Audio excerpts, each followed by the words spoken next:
The winter of 1896 had descended upon London with a vengeance that seemed almost personal in its intensity. For 3 weeks, the great metropolis had been shrouded in a pall of yellow fog so thick that the gas lamps burned at midday, their feeble glow barely penetrating the murky atmosphere that clung to every street and alleyway. The Thames moved sluggishly between its ice-crusted banks, and even the most hardened Londoners spoke in hushed tones of the bitter cold that had claimed the lives of dozens of the city's poor.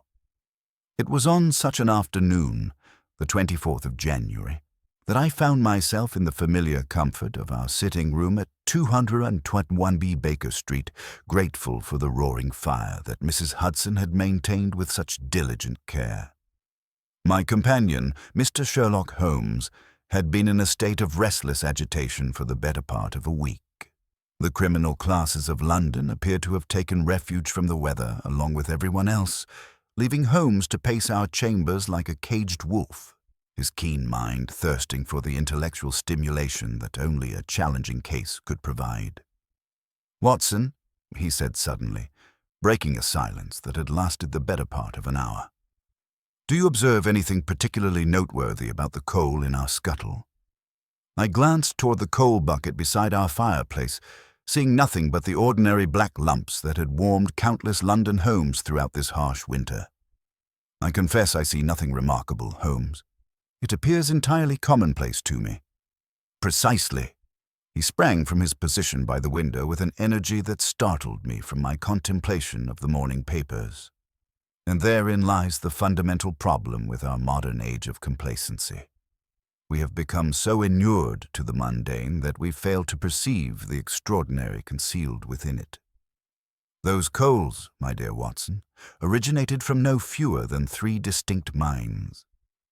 Observe the variation in luster here, the subtle differences in the fracture patterns there, the manner in which certain pieces crumble more readily than others. Mrs. Hudson's coal merchant has been mixing his stock, undoubtedly to extend his supplies during this unprecedented cold spell." "Good heavens, Holmes," I replied, unable to suppress a smile at his theatrical manner. "Surely such minutiae cannot occupy a mind of your caliber for long." "You are quite correct, my dear fellow. It cannot, and it does not." He threw himself into his chair with an air of profound dejection. "I am withering, Watson, positively withering from intellectual starvation. If London's malefactors do not soon emerge from their winter hibernation, I shall be reduced to cataloguing the 17 distinct varieties of tobacco ash found in the gutters of Piccadilly, purely as an exercise in—" His lament was interrupted by the sound of urgent footsteps upon our stairs, accompanied by the distinctive tap of a walking stick against the wooden steps. The rhythm was irregular, suggesting either injury or extreme fatigue, and the weight of the tread indicated a man of substantial build carrying considerable burden. "Ah," Holmes murmured, his eyes immediately brightening with renewed interest.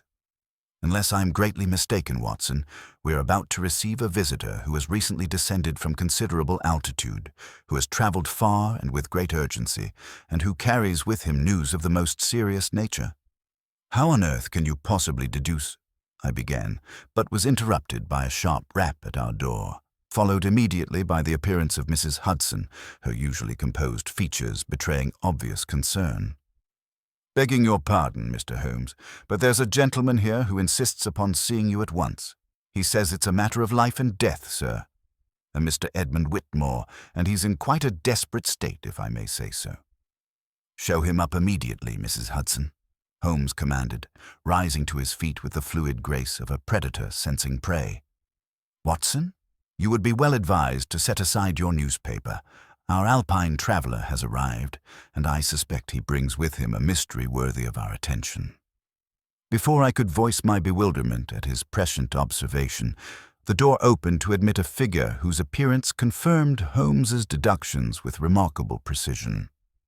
Edmund Whitmore was a man of perhaps 45 years, tall and powerfully built, with the weathered complexion and steady bearing of one accustomed to physical hardship and outdoor pursuits.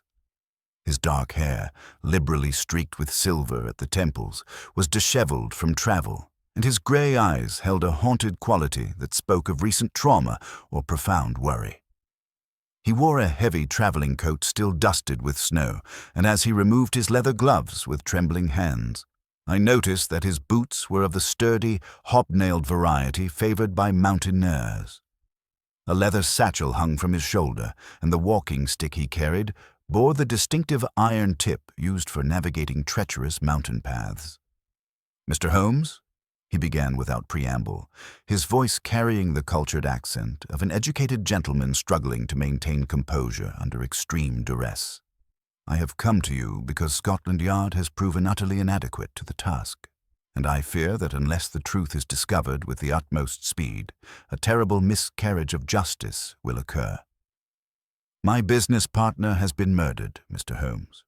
Murdered aboard the Continental Express while travelling through the Swiss Alps, and the authorities are determined to arrest an innocent man for the crime." Holmes gestured gracefully toward the chair opposite his own. "Pray be seated, Mr. Whitmore, and compose yourself.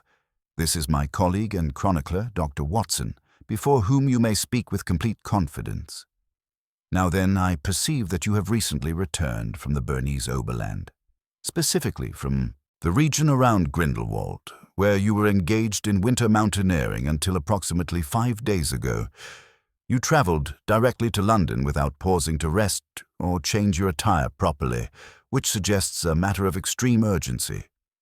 Your partner's death occurred under circumstances that the local authorities consider suspicious, yet you believe them to be pursuing the wrong suspect.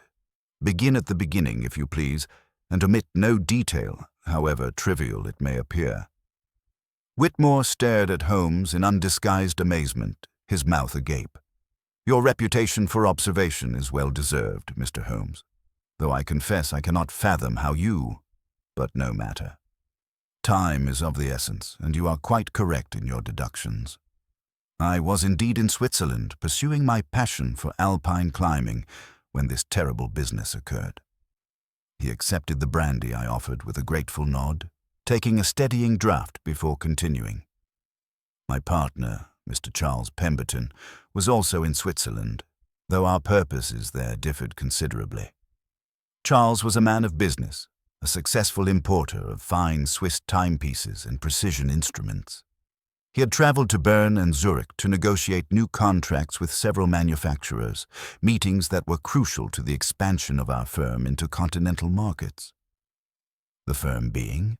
Holmes inquired, settling back into his chair with the air of a man prepared to absorb every nuance of the tale. "Whitmore and Pemberton, importers, with offices in Cheapside. We have been partners for nearly 15 years, Mr. Holmes, and closer friends for longer still.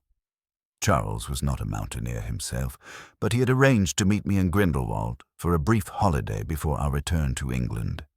He seemed in excellent spirits when he arrived, reporting that his negotiations had exceeded all expectations."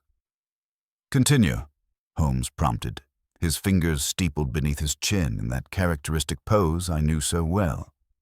"On the evening of January 20th, we both boarded the Continental Express at Interlaken, bound for Paris and thence to London. The journey was to take some 18 hours, with scheduled stops at Bern, Basel, and several smaller stations along the route. We had secured adjacent compartments in the first-class carriage, and Charles appeared to be in the finest of health and spirits." Whitmore paused, his face darkening with emotion. "The other passengers in our carriage included a Swiss banker named Herr Gustav Zimmermann, an elderly English lady, Mrs. Agatha Thornbury, who was returning from visiting relatives in Geneva, and a young German gentleman, Herr Klaus Richter, who claimed to be a student of engineering travelling to Paris for his studies." "What were your impressions of these fellow travellers?" Holmes asked. "They seemed entirely unremarkable, Mr. Holmes. Herr Zimmermann was a portly, jovial fellow who spoke enthusiastically about his banking business. Mrs. Thornbury was a typical English gentlewoman of advanced years, somewhat deaf and entirely absorbed in her knitting. Young Richter was quiet and studious, spending most of his time reading technical journals in German." "And the sequence of events leading to your partner's death?"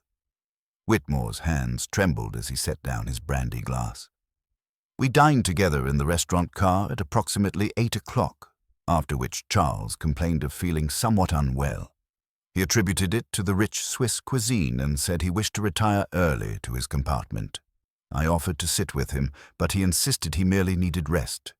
That was the last time I spoke to him alive, Mr. Holmes." The room fell silent, save for the crackling of the fire and the distant sounds of London traffic muffled by the fog. Holmes remained perfectly still, his penetrating gaze fixed upon our visitor's face. "I retired to my own compartment around 10 o'clock, Whitmore continued, his voice growing strained. "The train made its scheduled stop at Bern just after midnight, and I was awakened by voices in the corridor.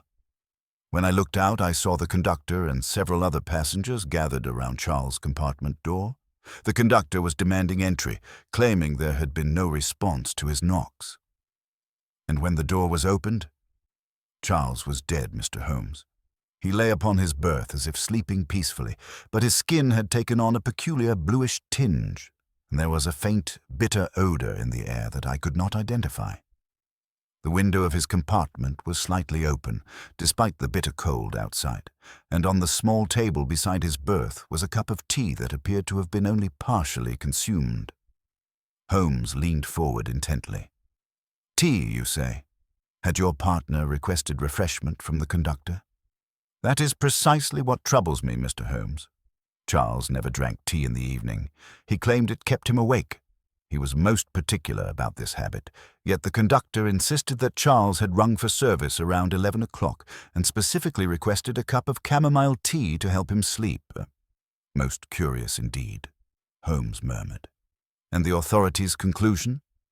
"The Swiss police was summoned at Basel, and after a cursory examination, they declared that Charles had been poisoned with some form of plant alkaloid, likely administered in the tea. They immediately arrested young Herr Richter, claiming that his technical knowledge would have given him access to such substances and that he had been observed near Charles's compartment around the time the tea was delivered." "Upon what evidence?" "The flimsiest of circumstances, Mr. Holmes. Richter admitted to walking the length of the carriage to visit the lavatory, which required him to pass Charles's door. The conductor claimed to have seen him lingering there, though Richter vehemently denies this. More damning still, when his luggage was searched, they discovered a small vial containing what they claimed were chemical samples for his engineering studies." Holmes rose and began to pace, his hands clasped behind his back. "And you believe this young man to be innocent?" "I am convinced of it, Mr. Holmes. Herr Richter seemed genuinely shocked and horrified by Charles's death. Moreover, he had no conceivable motive for murder. He had never met Charles before boarding the train, and they had barely exchanged a dozen words during the journey. The entire case against him appears to rest upon coincidence and the authorities' desire to solve the matter quickly." "Yet someone did murder your partner," Holmes observed. "The question remains, who and why?" Whitmore's shoulders sagged with the weight of his burden. "That is precisely what I pray you will discover, Mr. Holmes. Herr Richter is to stand trial in Bern within the fortnight. If the true killer is not found before then, an innocent young man will face the executioner's axe, while Charles's real murderer walks free." Holmes stopped his pacing and fixed our visitor with that intense, hawk-like gaze that had unnerved countless criminals. "Mr. Whitmore, I shall take your case. However, I must warn you that the trail is already 5 days cold, and much evidence may have been lost or contaminated. I shall need to examine all available documentation, interview the surviving passengers if possible, and ideally inspect the scene of the crime, though I suspect that may prove challenging given the circumstances." Whitmore rose, relief flooding his weathered features. "Mr. Holmes, you have my eternal gratitude. I have taken rooms at the Metropole Hotel and am entirely at your disposal. Here is my card, along with all the documentation the Swiss authorities provided regarding the case." He produced a thick envelope from his coat and handed it to Holmes, who accepted it with evident satisfaction. After our visitor had departed, promising to return the following morning with any additional information he might recall, Holmes immediately settled into his chair and began examining the documents with the intensity of a scholar deciphering ancient manuscripts. "Well, Watson," he said without looking up from the papers, "what is your initial assessment of our Alpine Traveller and his singular tale?" I had been expecting this question and had formulated my thoughts during the interview. It appears to be a case of murder by poison, Holmes, though the motive remains entirely obscure. This young German, Richter, must surely be guilty despite his protestations. The evidence, while circumstantial, seems to point clearly in his direction. "Does it indeed?" Holmes replied, a slight smile playing about his lips. "Tell me, my dear Watson, what strikes you as most peculiar about this entire affair?" I considered the question carefully. "I suppose the choice of poison delivery is rather unusual. If someone wished to murder Pemberton, why risk using the train's service to deliver the fatal dose? Surely there were more direct methods available." "An astute observation, Watson, but you have overlooked something far more significant." Holmes set down the papers and fixed me with that penetrating stare I knew so well. "The tea, my dear fellow. The tea that Charles Pemberton never drank in the evening, yet somehow requested from the conductor. Consider, if you wished to poison a man who was known to avoid tea at night, would you choose tea as your delivery method?" I saw his point immediately. Of course not. You would select something the victim was certain to consume willingly. Precisely. Which suggests either that our murderer was ignorant of Pemberton's habits, or that the tea was not the intended method of delivery at all. And there is another detail that troubles me greatly. "What is that, Holmes?" He picked up one of the documents and studied it intently. According to the conductor's statement, Pemberton rang for service at 11 o'clock and specifically requested chamomile tea. Yet Whitmore tells us his partner retired to his compartment around 9:30, complaining of feeling unwell. If Pemberton was ill enough to retire early, why would he then request tea an hour and a half later? The implications of Holmes's observation struck me like a physical blow. "Good God, Holmes, you're suggesting that someone else rang for the tea service?" "I'm suggesting nothing yet, Watson. I'm merely noting inconsistencies that require explanation, but you are quite right to perceive the significance. If Pemberton did not request the tea himself, then someone else did so in his name. The question becomes, who had access to his compartment, and how did they gain entry without arousing suspicion?" Holmes sprang to his feet with renewed energy, his eyes blazing with the cold fire of the hunt. "Watson, pack your warmest clothing and your service revolver. We depart for Dover on the morning tide. If we are to unravel this mystery and save an innocent man from the scaffold, we must retrace the journey of the Continental Express and interview every soul who was aboard that fateful night." As I retired to my room to prepare for our continental adventure, I could hear Holmes playing his violin in the sitting room beyond. The haunting strains of a Bach partita floated through the quiet house, and I recognized the sound well. It was the music of his mind at work, weaving together the disparate threads of a complex puzzle. The adventure of the Alpine Traveller had begun in earnest, and I sensed that before its conclusion we would encounter depths of deception and cunning that would test even Sherlock Holmes's formidable powers of deduction. The winter wind howled outside my window as I packed my bag, and I found myself wondering what secrets the frozen rails of the Continental Express would reveal in the cold light of the Swiss mountains. The following morning dawned grey and bitter, with frost painting intricate patterns upon the windows of Baker Street. Holmes had risen before dawn, and I found him in our sitting room surrounded by telegraph forms and railway timetables, a pot of coffee growing cold at his elbow. The familiar, acrid smell of his strongest tobacco filled the air, indicating that his mind had been working through the night. "Ah, Watson," he greeted me without looking up from his correspondence. "I trust you slept well, for we have a demanding journey ahead. I've been in communication with my brother Mycroft regarding our late Mr. Pemberton's affairs, and the picture that emerges is rather more complex than our client suggested." I poured myself coffee and settled into my chair, recognizing the signs of Holmes in full investigative mode. "What have you discovered?" Charles Pemberton was indeed a successful businessman, but success had come at a considerable price. 3 months ago, he borrowed a substantial sum from Rothschild and Associates to finance the continental expansion of their firm. The terms were onerous, with the loan secured against his personal share of the business. More intriguingly, the debt was structured to become immediately payable upon his death. Then surely Whitmore would benefit from his partner's demise. Holmes shook his head, lighting his pipe with deliberate care. Quite the contrary, my dear Watson. Pemberton's death places the entire firm in jeopardy, as the lenders may now call in their debt immediately. If Whitmore were our murderer, he has chosen a singularly ineffective method of improving his circumstances. No, the motive lies elsewhere. Within the hour, we had collected our luggage and made our way through the fog-shrouded streets to Victoria Station, where we found Edmund Whitmore pacing the platform with obvious agitation. His greeting was effusive, though I noticed Holmes studying our client with renewed interest. "Mr. Whitmore," Holmes began as our train pulled away from London, "you mentioned yesterday that your partner's negotiations in Switzerland had been unexpectedly successful. I should like you to elaborate upon that success."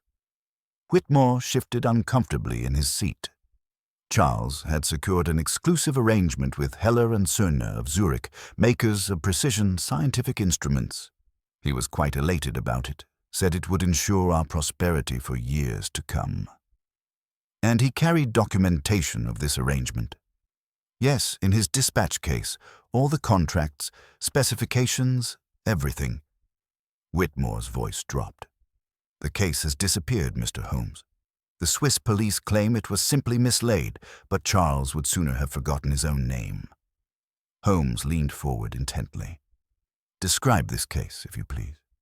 "Moroccan leather, brass fittings with his initials embossed in gold. He never travelled without it." Whitmore paused, then added reluctantly, "There is something else, Mr. Holmes. Something I perhaps should have mentioned yesterday." "Indeed." Charles had been receiving threatening letters, anonymous notes warning him to abandon his Swiss ventures. He dismissed them as the work of a competitor, but now— Whitmore's voice trailed off meaningfully. Holmes exchanged a significant glance with me. "You have these letters?" Charles kept them in his dispatch case, along with everything else of importance. All gone now. The Channel crossing proved mercifully calm despite the season, though a bitter wind swept across the grey waters. Holmes spent much of the voyage on deck, apparently oblivious to the cold, his keen eyes scanning the horizon as if seeking answers in the distant French coastline. As our train carried us through the frozen landscape of northern France, Holmes began outlining his systematic approach to the investigation. "We must examine the physical evidence first, Watson. The compartment, the remaining passengers, the train staff. Then we shall interview young Richter in his cell. I've already telegraphed ahead to arrange meetings with the conductor who served the fatal tea and Inspector Gunter of the Swiss police. Do you have a theory yet, Holmes?" "Several, my dear fellow, though none yet satisfactory. The missing dispatch case suggests a motive beyond simple murder. Industrial espionage, perhaps, or commercial rivalry taken to murderous extremes. The anonymous threats support this hypothesis. Yet the method troubles me greatly. Why poison a man who avoided tea, then somehow convince him to request it? The logistics are unnecessarily complex." As darkness fell and the lights of Swiss villages began to twinkle in the distance, Holmes settled back in his seat with evident satisfaction. "Tomorrow, Watson, we shall walk in a dead man's footsteps and perhaps catch a killer who believes himself beyond justice." The town of Bern lay beneath a pristine blanket of snow as our train drew into the station, the medieval spires and clock towers rising like sentinels against the pewter sky. Inspector Heinrich Gunter awaited us on the platform, a stocky man whose magnificent walrus mustache and steel-grey eyes conveyed the rigid efficiency of Swiss law enforcement. His greeting, while polite, carried the unmistakable chill of professional skepticism. "Herr Holmes," he began, his English precise despite its heavy accent, "I must confess I see little purpose in your visit." The evidence against Herr Richter is conclusive. We have the poison, the opportunity, and his presence near the victim's compartment. What more could justice require? Holmes returned the inspector's formal bow with equal courtesy, though I detected the dangerous edge beneath his mild tone. Perhaps a motive, Inspector, or an explanation for why a man would poison tea that was never intended to be consumed. But come, let us examine the evidence before we debate theories. The Continental Express sat isolated on a maintenance siding, its elegant carriages dusted with snow like a forgotten relic. The first-class compartment where Charles Pemberton had met his death remained sealed and frigid, holding within its confines the ghostly scent of old tobacco and something else, a faint, bitter odor that pricked unpleasantly at the nostrils. Holmes entered the small space with the reverence of a priest approaching a sacred altar, his keen eyes sweeping every surface with methodical intensity. He dropped to his knees, examining the burgundy carpet with his magnifying lens, then turned his attention to the narrow window that had been found partially open despite the bitter Alpine cold. "You observe the table where the fatal cup rested?" he asked, running his long fingers across the polished surface. "Note the circular stain here and the fainter ring within it, as though a smaller vessel had been placed inside the larger one at some point." I leaned closer and now perceived what had escaped my initial glance: the telltale marks of two different containers, one superimposed upon the other. Holmes traced a barely visible scratch leading from the table toward the berth, his expression growing increasingly thoughtful. "Inspector," he continued, rising to examine the ventilation grill above the door, "was this grating inspected during your investigation?" Gunther frowned. There was no need. The poison was clearly administered in the tea. Holmes produced his pocket knife and carefully loosened one of the screws. "Observe how easily this turns, while the others remain tight. The dust patterns indicate recent disturbance. This grill has been removed and hastily replaced." "But surely," I interjected, "the medical evidence is conclusive? According to the autopsy, Pemberton died from aconitine poisoning." Holmes nodded gravely. "Indeed, Watson, and therein lies our first significant inconsistency. Aconitine, derived from monkshood, causes rapid onset of symptoms, numbness, nausea, cardiac irregularities. Death occurs within 20 to 40 minutes of ingestion. Yet according to the conductor's statement, Pemberton was sufficiently composed at 11 o'clock to ring for service and request tea specifically. The implication struck me immediately. Then if he consumed poison at 11, he should have been incapacitated well before midnight when his body was discovered. Precisely. Which suggests either that the poison was administered much later than supposed, or that it was never in the tea at all. Our interview with the conductor, Hans Mueller, proved illuminating in ways the nervous man had not intended. His rabbit-like features twitched anxiously as Holmes questioned him in the station master's office, his testimony matching his written statement with suspicious precision. "Herr Pemberton rang at 11 o'clock, Mueller insisted, twisting his cap between his hands. "He requested chamomile tea for sleeping. I prepared it immediately." "And you saw him when you delivered the beverage?" Mueller hesitated fractionally. "Well, not exactly, sir. When I knocked, he called out from inside, said he was undressing and to leave the tray outside the door." His voice was muffled by the door and the train noise. Holmes leaned forward intently. "You spoke to him through a closed door, and when you returned to collect the tray?" 20 minutes later, sir. The cup was gone, taken inside. I thought I heard a clicking sound, like a latch, perhaps, or maybe a lock." After Mueller departed, Holmes turned to me with that familiar gleam of intellectual excitement. "There, Watson, we have our key contradiction. A man supposedly coherent enough to order tea an hour after consuming a fatal dose of aconitine, speaking through a locked door to a conductor who never actually saw him alive." As we walked through burned, snow-laden streets, Holmes gripped my arm with suppressed energy. "The pieces are aligning, my dear fellow. A voice through a closed door, a tampered ventilation grill, and a locked compartment that someone nevertheless managed to enter. We are dealing with a far more sophisticated crime than simple poisoning. But Holmes, I protested, if the door was locked from within and the window barely open, how could anyone have gained access to administer the poison? His eyes gleamed with the cold fire of the hunt. How indeed, Watson, unless our murderer never entered the compartment at all. Our visit to Klaus Richter in the stark confines of Bern's cantonal prison revealed a young man whose quiet dignity stood in marked contrast to his desperate circumstances. The accused murderer was a slender youth of perhaps 23 years, with intelligent blue eyes that held more confusion than fear. His cell was austere but clean, and he rose eagerly when we entered, his manner suggesting desperate hope rather than criminal calculation. "Herr Holmes," he began in heavily accented but precise English, "they tell me you are England's greatest detective. You must believe me. I am innocent of this terrible crime. I never harmed Herr Pemberton, never even spoke to him beyond the briefest encounter." Holmes settled onto the wooden bench with studied casualness, though I recognized the intense scrutiny behind his seemingly relaxed demeanor. "Tell me about that encounter, Herr Richter. Omit nothing, however trivial it may appear." The young man clasped his hands to steady them. I'd been reading in the third-class carriage when I felt dizzy from the poor air. I walked forward seeking fresher atmosphere and came upon the first-class corridor. One compartment door stood slightly ajar. Mr. Pemberton sat at his table, writing in a notebook. A leather dispatch case lay beside him. The train lurched, his pen rolled into the passage, and I retrieved it for him. He thanked me in German and closed the door.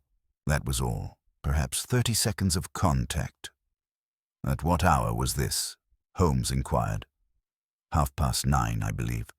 Soon after, the conductor found me and ordered me back to my proper carriage. He seemed offended that I had strayed into the first-class section. "And later in the evening?" Richter's brow furrowed in concentration. "I visited the lavatory around 10:30.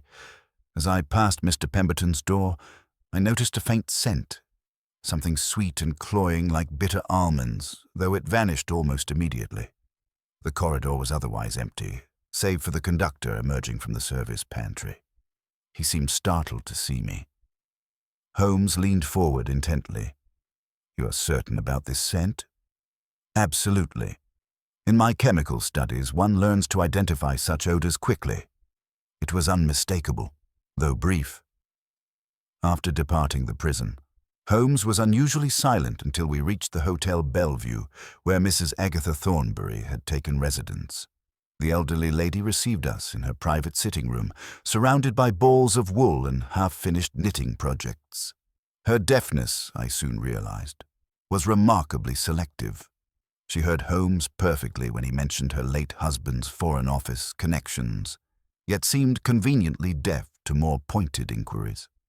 "Oh, Mr. Holmes," she fluttered, her needles clicking rhythmically. "Such a terrible tragedy. That nice Mr. Pemberton seemed so worried during dinner. Kept checking his pocket watch as if expecting someone." "Indeed?" Holmes leaned forward.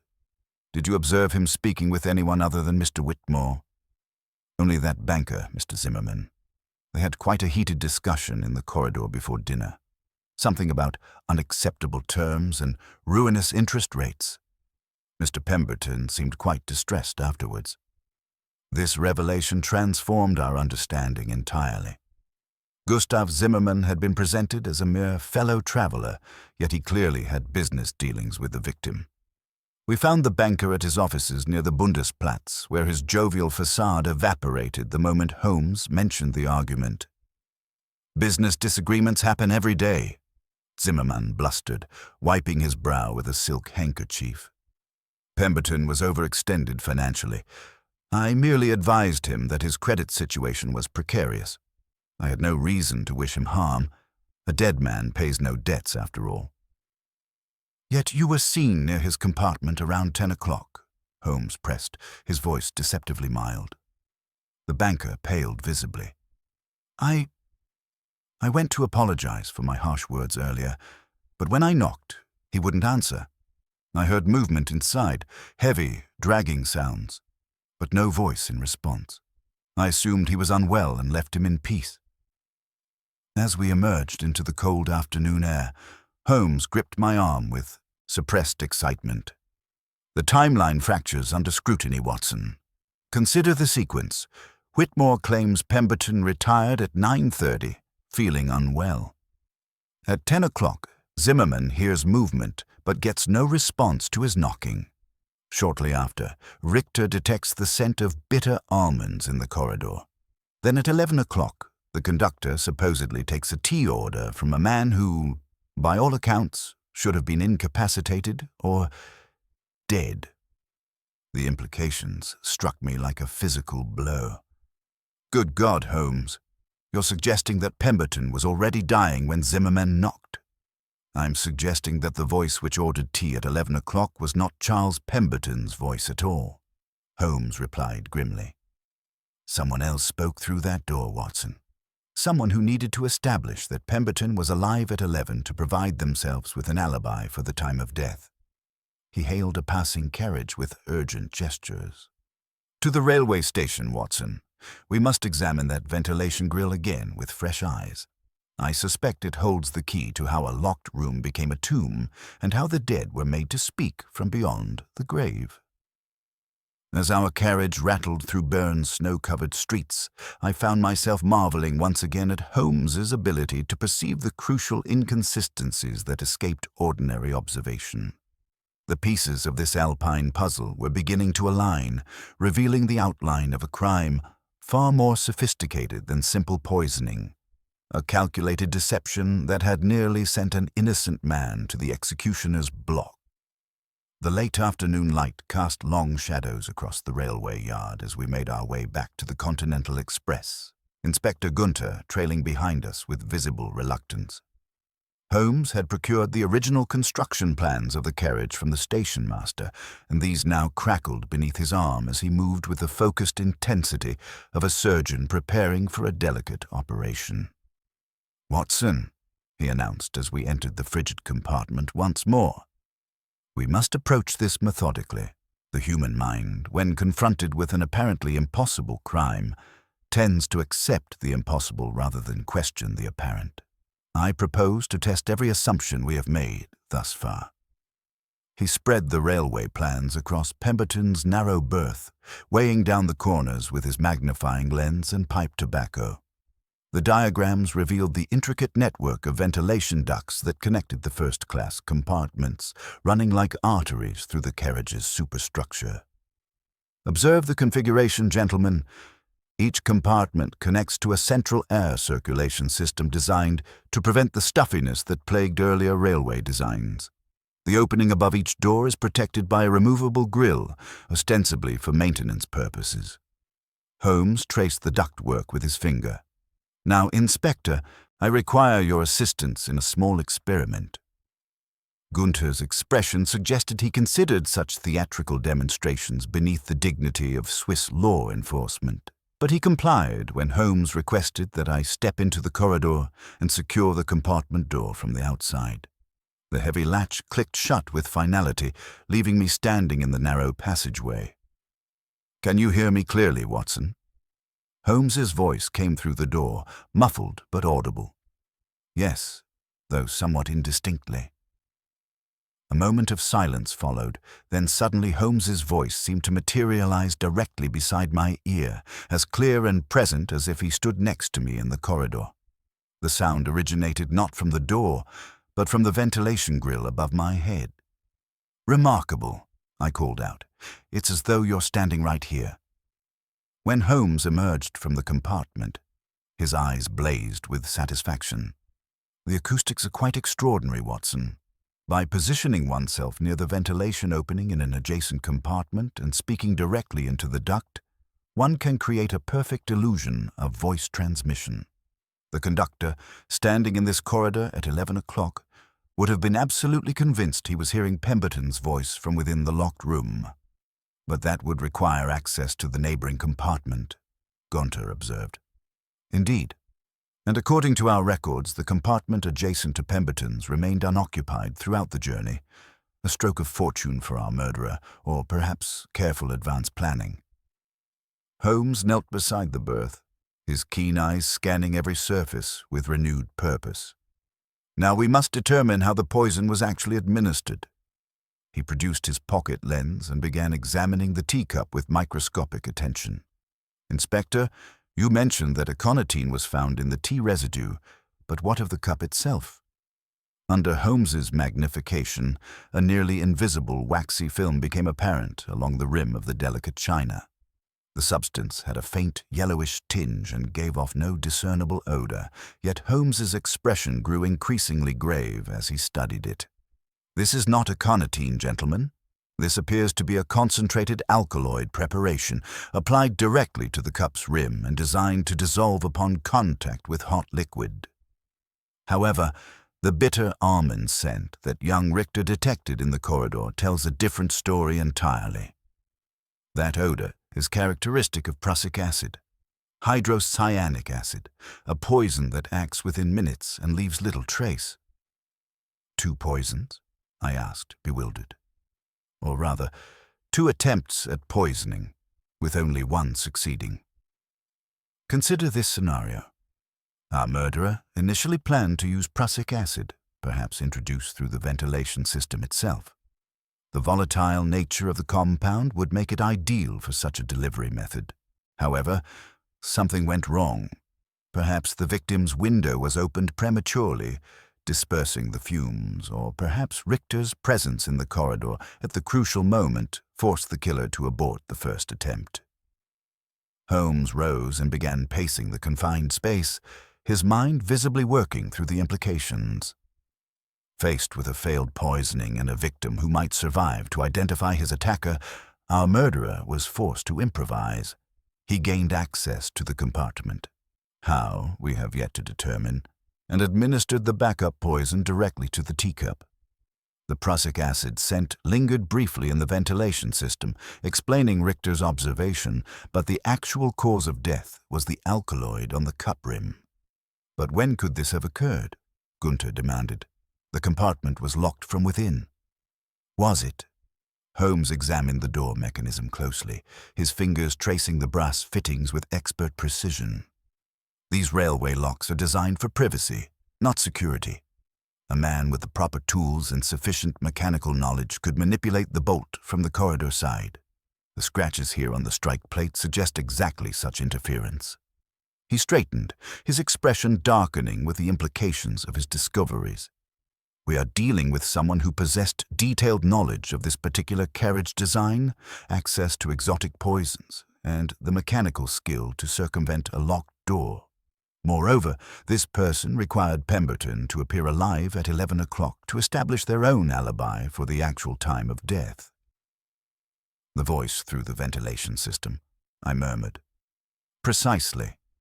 While the conductor stood in the corridor, convinced he was taking a tea order from the living Pemberton, our murderer was elsewhere, establishing an unshakable alibi. The tea service was never intended to poison anyone. It was pure theatrical misdirection, designed to confuse the timeline and method of death. Inspector Gunther had grown increasingly pale during Holmes's exposition. Then Herr Richter is indeed innocent. Of murder, certainly, though I suspect he may have witnessed more than he realizes. His presence in the corridor at the critical moment may have saved his own life by forcing the killer to abandon the prussic acid method. Holmes gathered up the railway plans with decisive movements.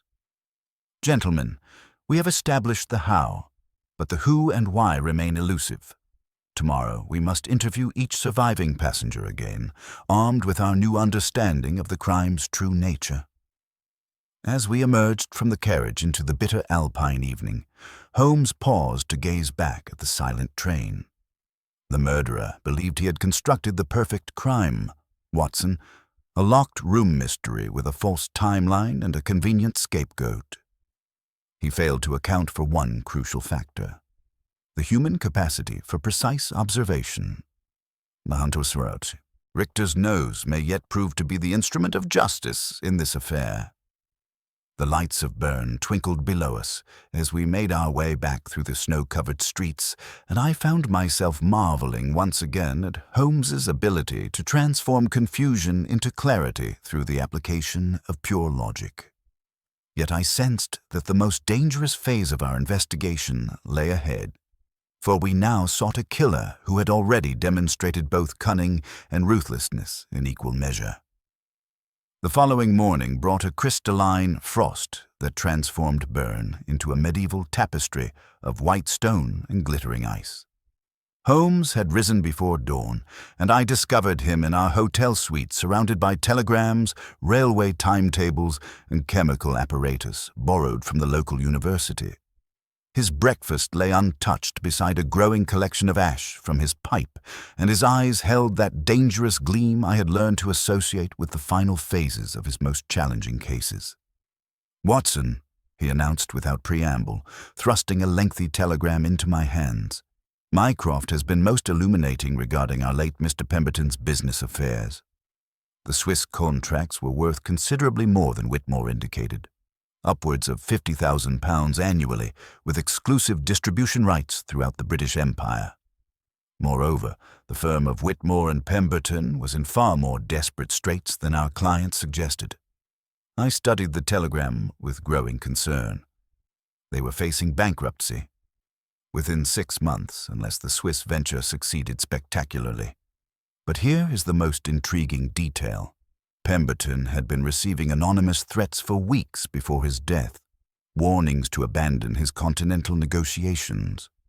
The letters were posted from various Swiss cities, suggesting either multiple correspondents or a single adversary with considerable mobility. Holmes rose and began his characteristic pacing, his long fingers steepled beneath his chin. The threatening letters vanished with Pemberton's dispatch case, along with the signed contracts that would have saved the firm. Someone wanted both the man and his business arrangements to disappear permanently. Our morning's work began with systematic re-interviews of the surviving passengers, conducted this time in the harsh light of our new understanding. Mrs. Thornberry received us in the hotel's morning room, her knitting needles clicking with metronomic precision as Holmes subjected her to increasingly pointed questions about her supposed deafness. "You claim to have heard nothing during the crucial evening hours," Holmes observed, settling into the chair opposite her with deceptive casualness. "Yet you recalled with remarkable clarity a heated discussion between Pemberton and Zimmermann about financial matters. How do you account for this inconsistency?" The elderly lady's needles paused fractionally before resuming their rhythm. "One hears what one needs to hear, Mr. Holmes. Those two gentlemen were speaking quite loudly in the corridor outside my compartment. I could hardly avoid overhearing their disagreement about interest rates and credit arrangements." "Indeed. And did you observe either gentleman's movements later in the evening?" Mr. Zimmermann returned to his compartment shortly after 10 o'clock. He seemed quite agitated, muttering in German. I heard his door close with considerable force. Holmes leaned forward intently. "And after that?" "Nothing until the commotion around midnight when poor Mr. Pemberton was discovered. Though I must say there was rather a lot of movement in the corridor earlier. Footsteps, doors opening and closing. The train staff seemed unusually active that evening." Our interview with Zimmermann proved equally revealing, though in ways that cast our Swiss banker in an increasingly suspicious light. We found him at his offices near the Bundesplatz, where his earlier jovial demeanor had been replaced by obvious nervousness. "Herr Holmes," he began before we could speak, "I have been thinking about our conversation yesterday. Perhaps I was not entirely forthcoming about my business relationship with the deceased." Holmes settled into his chair with predatory stillness. "Indeed. I was not merely advising Pemberton about credit matters. My bank had been negotiating to finance a competing bid for the same Swiss contracts. When Pemberton secured the Heller agreement, it represented a significant loss for our consortium." "A consortium of German investors." Zimmermann nodded reluctantly. "Among others, we had invested considerable resources in preliminary negotiations. Pemberton's success rendered those investments worthless." "Sufficient motive for murder," some might argue, Holmes observed mildly. The banker paled visibly. I'm a businessman, Herr Holmes, not a killer. Yes, I was disappointed by the outcome, but I would hardly resort to poison over a commercial setback. After Zimmermann departed, Holmes sat in brooding silence for several minutes, his fingers drumming against the arm of his chair. The web grows more complex, Watson. Commercial rivalry, financial desperation, and anonymous threats. All the ingredients for a sophisticated murder plot. Yet something troubles me about the timing. What aspect particularly? The killer's knowledge of Pemberton's habits and the train's layout suggests careful preparation. Yet the method employed, the ventilation system deception, required intimate familiarity with that specific carriage. This was not a crime of opportunity, Watson, but neither was it the work of a distant competitor. Our murderer was close to his victim, both physically and professionally. Holmes's musings were interrupted by Inspector Gunter's urgent arrival. The Swiss officers usually composed features, betraying obvious alarm. Herr Holmes, there has been a development. The Continental Express carriage, the one containing Pemberton's compartment, was discovered ablaze in the railway yard an hour ago. We rushed immediately to the scene where the acrid stench of charred wood and melted brass filled the frigid air. The once elegant first-class carriage was now a blackened skeleton, its windows shattered, its interior reduced to ash and twisted metal. Steam rose from the sodden remains where the fire brigade's efforts had finally quenched the flames. Holmes moved through the wreckage with extraordinary intensity, his keen eyes cataloguing every detail despite the destruction. The compartment where Pemberton had died was virtually obliterated. The ventilation grill we had so carefully examined, now a warped mass of metal. Lamp oil, he announced after examining the debris pattern, poured liberally throughout the interior and ignited with deliberate care. This was no accident, Watson. But who would destroy the evidence? I asked. Holmes straightened, his expression grim with certainty. Someone who realized we had discovered too much. The killer has been watching our investigation, Watson, and he has grown desperate enough to commit arson under the very nose of the Swiss authorities. Inspector Gunter approached with additional information from the railway workers. A man was observed near the carriage shortly before dawn, average height, dark overcoat, carrying what appeared to be a fuel can. He claimed to be conducting maintenance when questioned, but vanished before his identity could be verified. The destruction of evidence confirms several crucial facts. Holmes continued, his voice taking on that lecturing tone I knew indicated his mind was working at full capacity. First, our killer possesses detailed knowledge of our investigation's progress. Second, he has remained in Bern rather than fleeing immediately after the murder. Third, he is sufficiently desperate to risk exposure through this dramatic gesture. As we walked back through Bern's snow-covered streets, Holmes's mood grew increasingly focused and determined. The burning of the carriage was both an act of desperation and a tactical error, Watson. Our adversary has revealed his continued presence and his fear of discovery. Moreover, he has eliminated the very evidence that might have provided him with alternative explanations for the crime. Then we are closer to identifying him? Indeed we are. The combination of commercial motive, intimate knowledge of the victim's habits, and access to both the train and our investigation points to a very specific type of adversary. Holmes paused at our hotel entrance, his eyes blazing with the cold fire of approaching triumph. Tomorrow, Watson, we shall set a trap that will force our killer into the open. The game, as they say, is afoot, and I believe we are, approaching its final moves.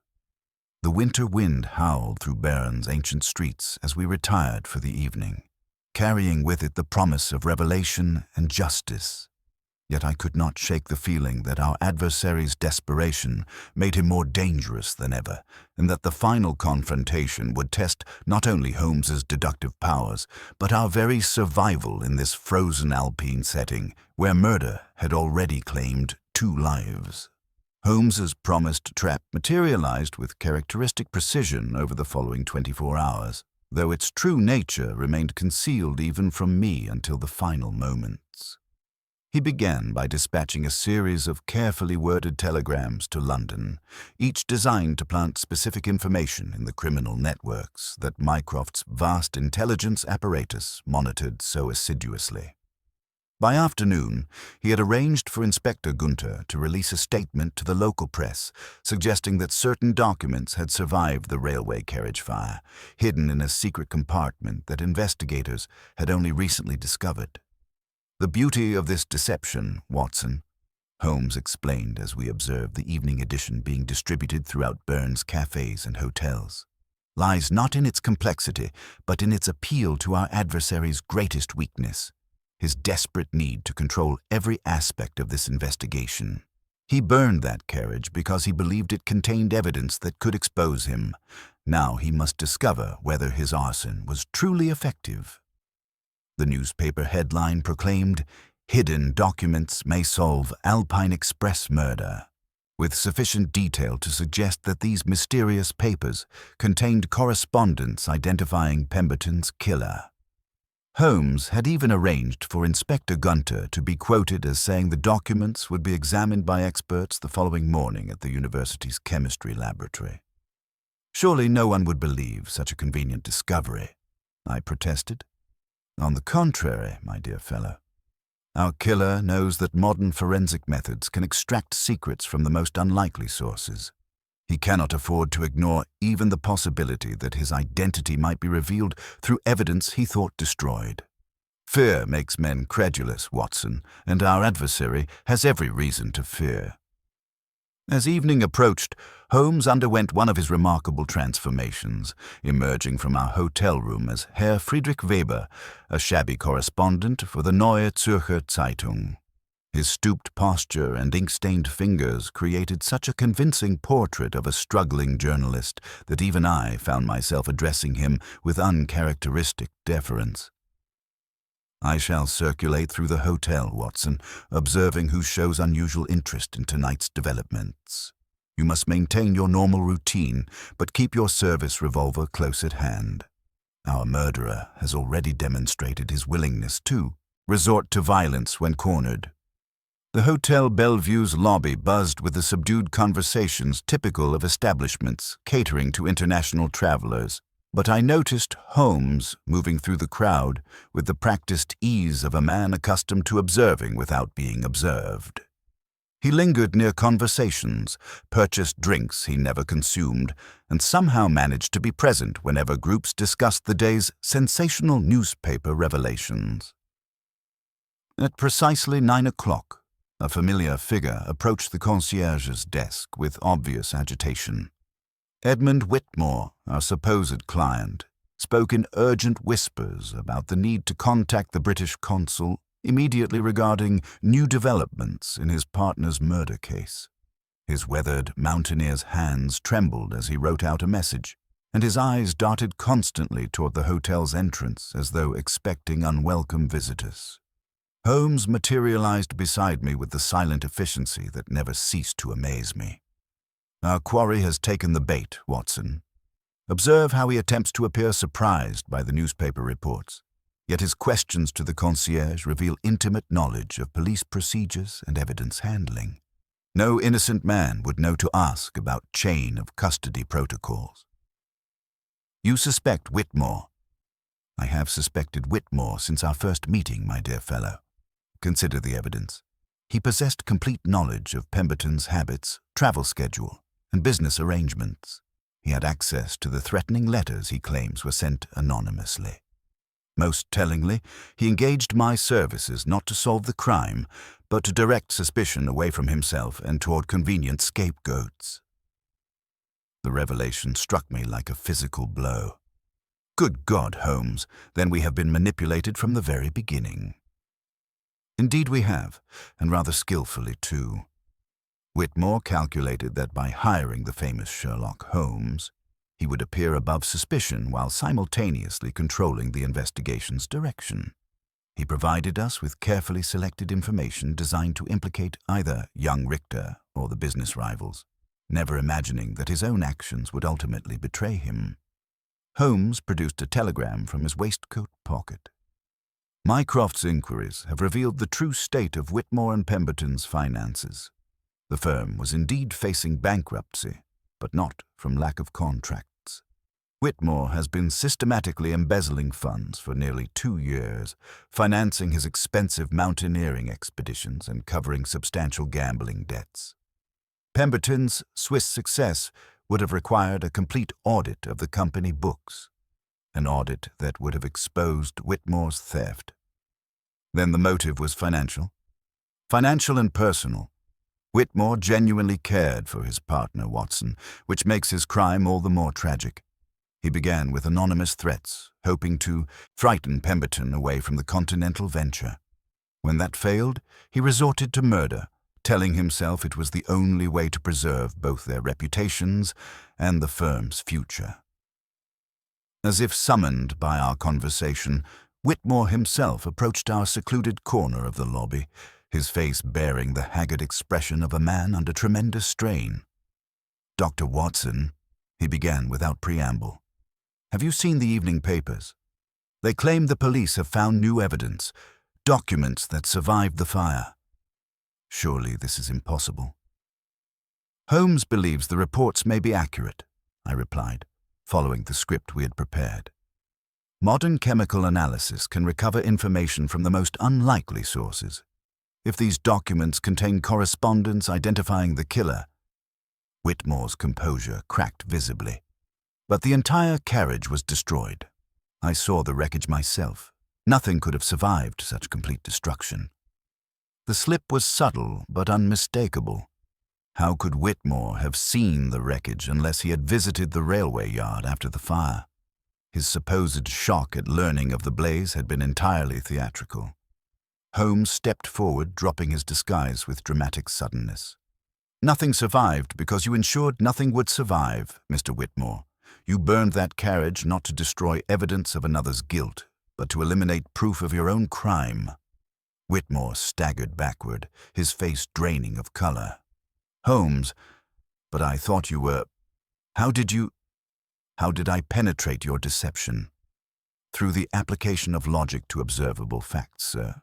Your mountaineering boots still bore traces of Swiss soil when you first visited Baker Street, yet you claim to have returned to London days earlier.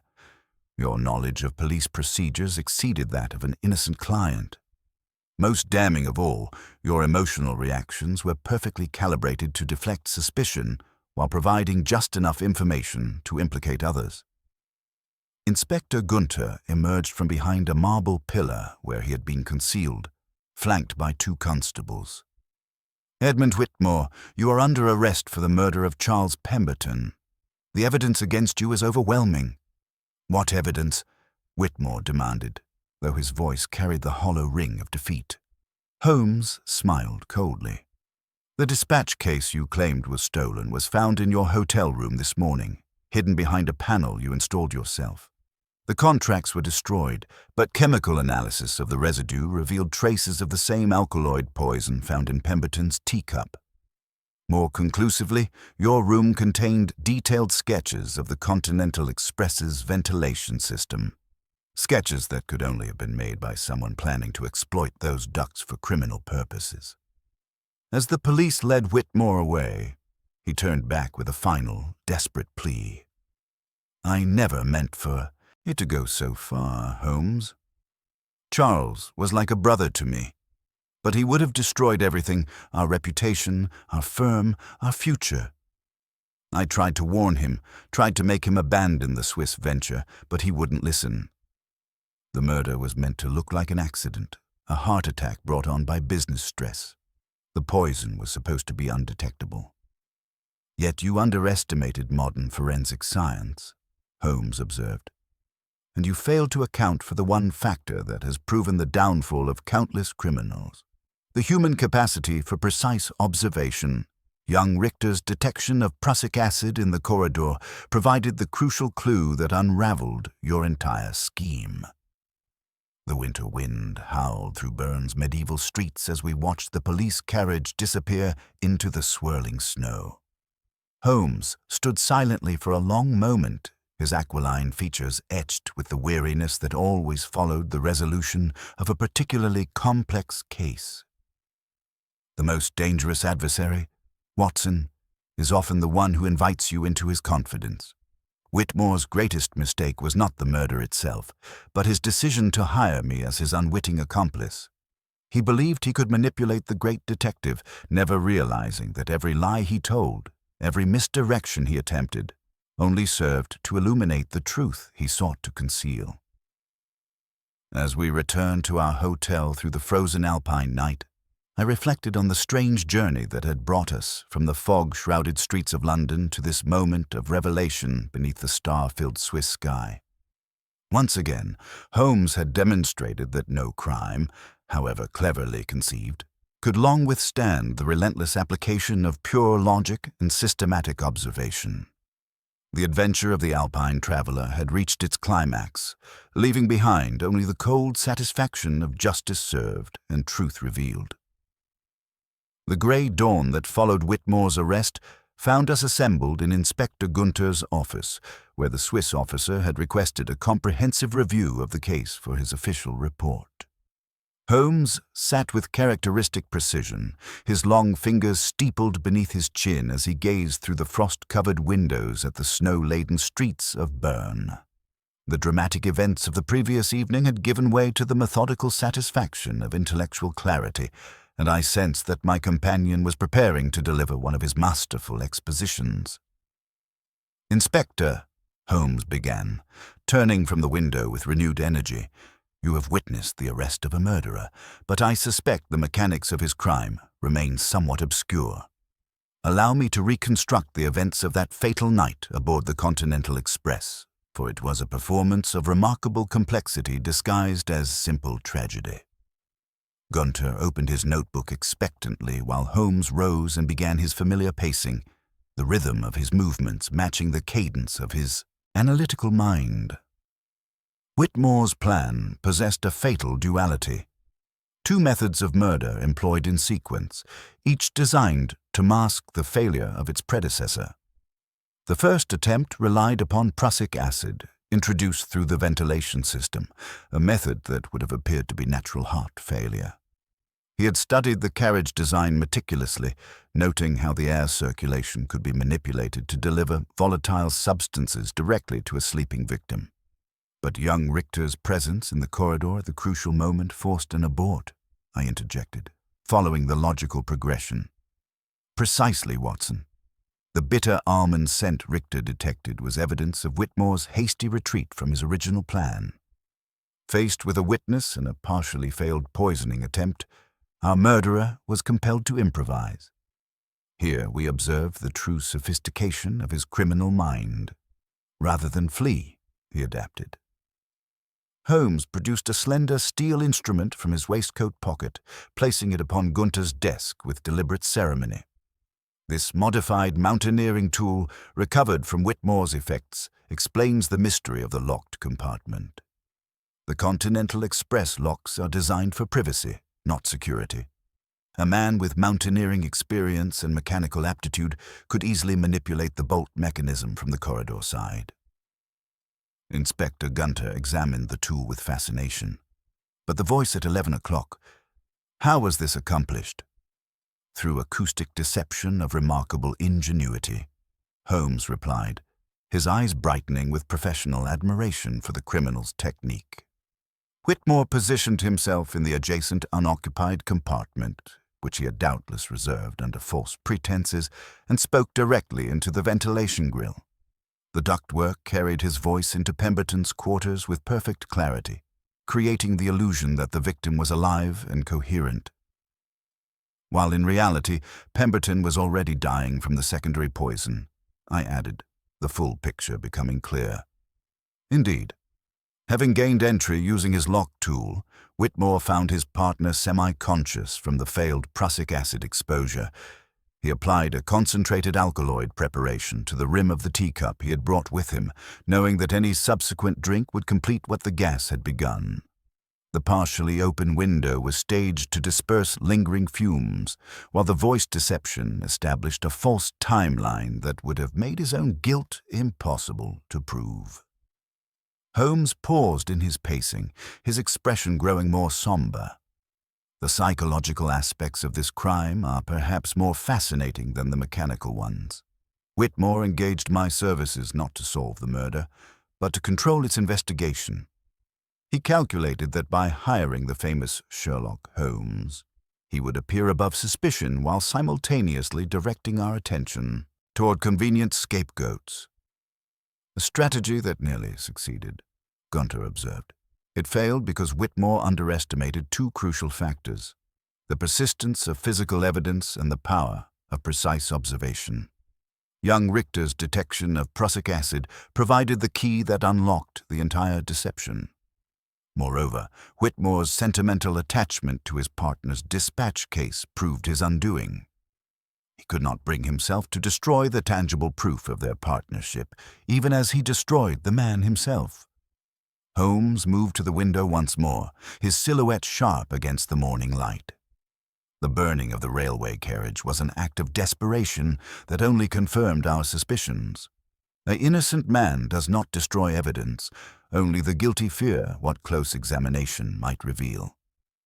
"And Herr Richter," Gunter inquired, "will be released immediately, with the court's formal apologies. His only crime was possessing the acute senses that ultimately exposed the real murderer." Holmes turned back to us with a slight smile. "I've already telegraphed the university recommending him for advanced chemical studies. His observational abilities are clearly exceptional." As we prepared to depart Bern for our return journey to London, Holmes gathered his papers with the satisfied air of a man whose intellectual curiosity had been thoroughly engaged and satisfied. "This case demonstrates, Watson, that the most dangerous adversary is often the one who invites you into his confidence. Whitmore's greatest error was not the murder itself, but his belief that he could manipulate the very detective he had hired to investigate his crime. In seeking to control the investigation, he provided us with every clue necessary to expose his guilt." The morning bells of Bern's cathedral were chiming as we made our way through the snow-covered streets toward the railway station, leaving behind us a city where justice had been served and an innocent man freed. The adventure of the Alpine Traveller had reached its intellectual conclusion, though I sensed that Holmes's mind was already turning toward the next challenge that awaited us in the fog-shrouded streets of London. The return journey through the snowbound Alpine passes afforded me leisure to contemplate the extraordinary chain of reasoning by which Holmes had unraveled Whitmore's deception. The Continental Express bore us homeward along the same gleaming rails that had carried Pemberton to his death, yet the aspect of our travels was utterly transformed. Holmes sat opposite me, his aquiline features etched against the frost-covered window, occasionally making notes in his commonplace book as the jagged white peaks flashed past in the pale winter sunlight. "You appear unusually reflective, Holmes," I ventured, noting his contemplative mood. "The case troubles me, Watson, though not for want of logical satisfaction. When the criminal is a brutal ruffian, one may consign him to justice with an easy conscience. But Whitmore was not born to villainy. Circumstance and weakness carved the path he walked. He genuinely believed murder was an act of preservation, saving both their reputations and the firm's future from financial ruin."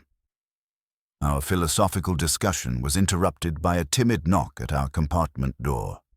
Klaus Richter entered, his modest valise in hand, his face bearing an expression of earnest gratitude that moved me deeply. The prison pallor had not yet left his features, but renewed life sparkled in his eyes. "Herr Holmes, Dr. Watson," he began in careful English, "I could not depart Switzerland without expressing my deepest thanks. They tell me I would have faced execution within days had you not intervened."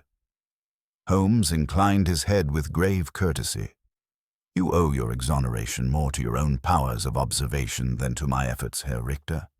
Had you not detected that faint odor of prussic acid in the corridor, Whitmore's entire deception might have remained intact. Most men see, but very few observe. Remember that distinction.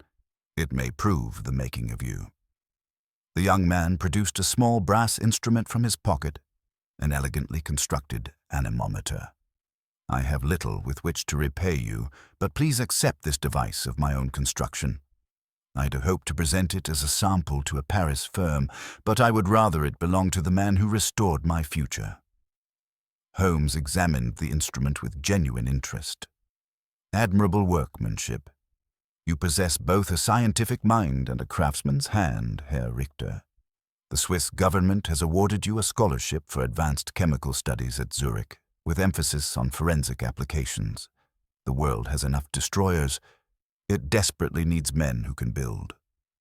After our young acquaintance departed, I returned to a question that had long puzzled me. "You mentioned suspecting Whitmore from our first meeting. What initial flaw drew your attention?" Holmes smiled faintly. "Several details, each trifling individually yet cumulative in effect.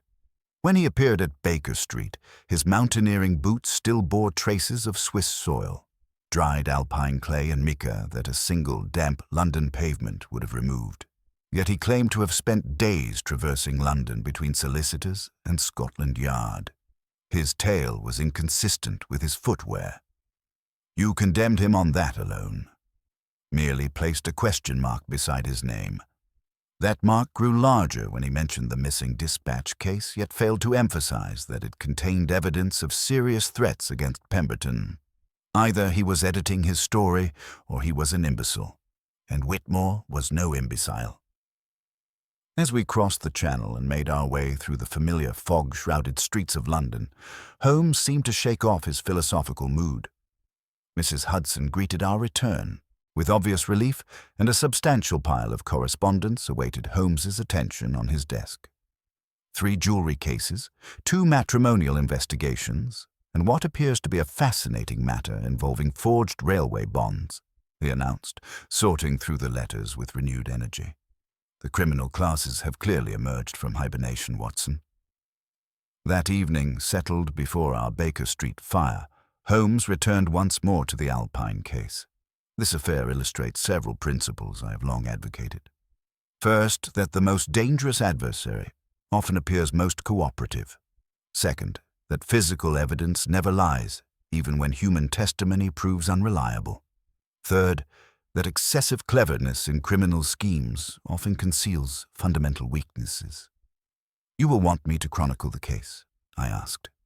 "Indeed, though emphasize the methodological aspects rather than dwelling on dramatic elements. The locked room deception, the acoustic manipulation, the dual poisoning attempt. These techniques other investigators may encounter. You might also note how Whitmore's attempt to control the investigation by hiring me ultimately provided the scrutiny that exposed his guilt." He paused, tamping tobacco into his pipe. "Mention, too, that those anonymous threatening letters were Whitmore's own work, written during his climbing expeditions to frighten Pemberton from the Swiss venture while creating alternative suspects for the murder investigation. It was a strategy of remarkable, if misguided, foresight." As the clock struck 10 and London settled into its nightly rhythms beyond our windows, Holmes picked up his violin, beginning a melancholic improvisation. In a world often governed by chaos and irrationality, Watson, the application of pure logic can occasionally restore order and justice. It is a modest contribution, perhaps, but one that provides meaning to existence. The fire crackled softly as we sat in companionable silence, 2 old friends who had shared another adventure and emerged with our partnership strengthened. Outside, the great city harbored within its countless streets the seeds of future mysteries that would inevitably draw Sherlock Holmes from his Baker Street sanctuary once more. Spring arrived in London with the sudden enthusiasm of a long-delayed promise finally kept, transforming the grey metropolis into something approaching genuine cheerfulness. The harsh winter that had driven us to the frozen Alps seemed a distant memory as I sat in our Baker Street sitting room, putting the finishing touches to my manuscript of what I had tentatively titled The Adventure of the Alpine Traveller. Holmes stood by the window, the morning sun casting sharp angles across his aquiline features as he examined a thick packet bearing Swiss postmarks. "The final chapter of our Alpine tragedy has arrived, Watson," he announced, tossing the official documents onto our breakfast table. "Edmund Whitmore has entered a full confession to all charges. Inspector Gunther writes that he chose a guilty plea rather than endure a public trial that would expose the complete extent of his financial machinations. He receives 20 years in a Swiss penitentiary, a sentence that acknowledges both the premeditated nature of his crime and his ultimate cooperation with authorities." I set aside my pen, noting the mixture of satisfaction and melancholy in Holmes's voice. "And the embezzled funds?" "Largely recovered. The firm of Whitmore and Pemberton will be dissolved, but the creditors shall receive their due. Young Richter continues to excel in his chemical studies at Zurich. His latest letter suggests he may pursue forensic applications of analytical chemistry, a fitting tribute to the observational skills that ultimately saved his life." Holmes moved to his filing cabinet, opening the drawer marked W with characteristic precision. "I shall archive this under Whitmore, though it might equally reside under A for acoustics or V for ventriloquism. The case deserves prominence in our records, if only as a cautionary tale about the dangers of excessive cleverness in criminal enterprise." "You still maintain that his plan was over-elaborated?" "Indubitably. Had Whitmore simply arranged an apparent accident during Pemberton's mountain travels, the death would likely have passed unnoticed. But the artistic temperament in criminal minds inevitably craves a masterpiece. He constructed a puzzle of locked doors and false timelines because he could not resist demonstrating his own intellectual superiority. It is the classic failing of the educated criminal class. They forget that complexity invites scrutiny, while simplicity often passes unobserved." Holmes picked up the brass anemometer that Klaus Richter had given him, turning the delicate instrument in his long fingers. Yet for all his cunning, he was undone by a student's acute sense of smell and a few grains of alpine clay on his boots. There is profound irony in that, Watson. The very details he considered beneath notice proved his undoing. "I have endeavored to capture that irony in my narrative," I replied, "though I fear my literary efforts can scarcely convey the speed with which you penetrated his deception.